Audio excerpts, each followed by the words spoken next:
Operation Barbarossa. Operation Barbarossa, with a previous name, Operation Fritz, is what some people call the largest land invasion in history. As ambitious as it was a failure. This invasion is called the largest land invasion by some because it was, in summary, an attempt to conquer all of Eastern Europe. Operation Barbarossa was an operation launched by the Nazis on June 22nd, 1941. Hitler attacked with 3 million troops, an incredibly large amount, with 150 divisions and 3,000 tanks. The plan for this operation was to have control of Eastern Europe.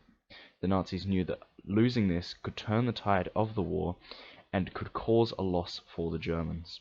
Hitler would call the operation a victory if the German army reached what they called the AA line, the line between Archangelsk and Astrakhan.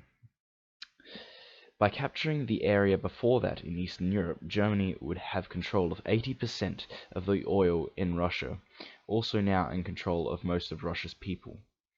The Nazis had no intention of liberating the country, rather enslave the Slavic people because they thought of them as subhuman.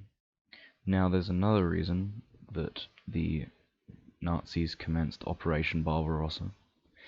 It was because they believed that the Germans needed more Lebensraum, or living space, giving them a reason to invade Eastern Europe. The operation was deemed a failure due to many factors. The Red Army held off the Nazis, but a main factor was the winter. The Red Army was far more skilled and well trained in the snow, but many Nazis died of hypothermia.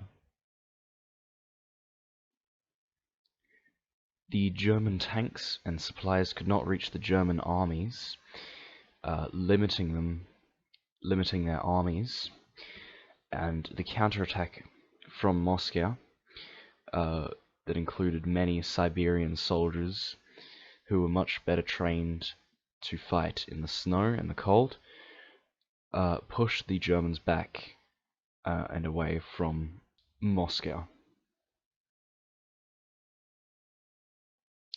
In summary, the Operation Barbarossa was a failure, and if it had succeeded, Eastern Europe could have been completely wiped out, and Russia and the Soviets were quite beneficial in the war, and without their help, it could quite possibly have turned the tide of the war.